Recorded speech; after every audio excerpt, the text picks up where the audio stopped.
देखिए ये नवाए वक्त है, रोज़नामा नवाए वक्त 16 अगस्त 2010 का ये न्यूज़पेपर है नवाए वक्त।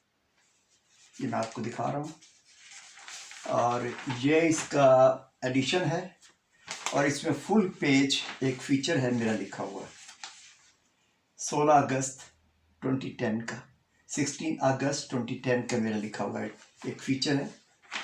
जब आसिफ अली जरदारी सदर पाकिस्तान थे तो इन्होंने उस दौरान जब पाकिस्तान में सलाह हुआ था तो ये फ्रांस के सरकारी दौरे पे गए हुए थे अपने बच्चों के साथ।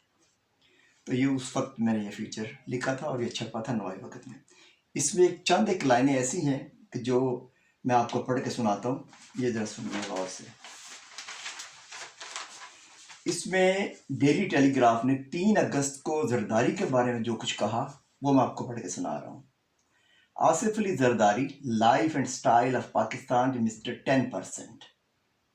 The President of Pakistan will always be known as Mr. 10%.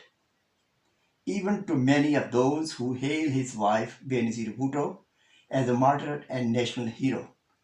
इसी तरीके से एक और अशात में 5 तारीख के साथ में डेली मेल लिखता है, Why Cameron should count his fingers after shaking hand with Pakistan mister 10%।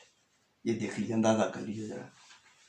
और इसी तरीके से मैं आपको दिखाता हूँ, बता रहा हूँ डेली मेल में भी 5 अगस्त को इसी तरह के जो है ना रिमार्क्स दिए गए थे। और जब वो 10 डाउनिंग स्ट्रीट मिलने गए प्राइम मिनिस्टर डेविड कैमरॉन को तो एक अंग्रेज़ खातून ने ये कहा, mister 10% is in 10 Downing street. ये था हमारे सदर पाकिस्तान का प्रोटोकॉल यूनाइटेड किंगडम में अखबार की तरफ से और लोगों की तरफ से। अंदाज़ा कर लीजिए, ये फीचर है नवाए वक्त में मेरा छप चुका है। तो ये मैंने चाहा कि आपको दिखा दूं कि कैसी इनकी इंटरनेशनल लेवल पे जरदारी साहब की पोजीशन थी। Thank you.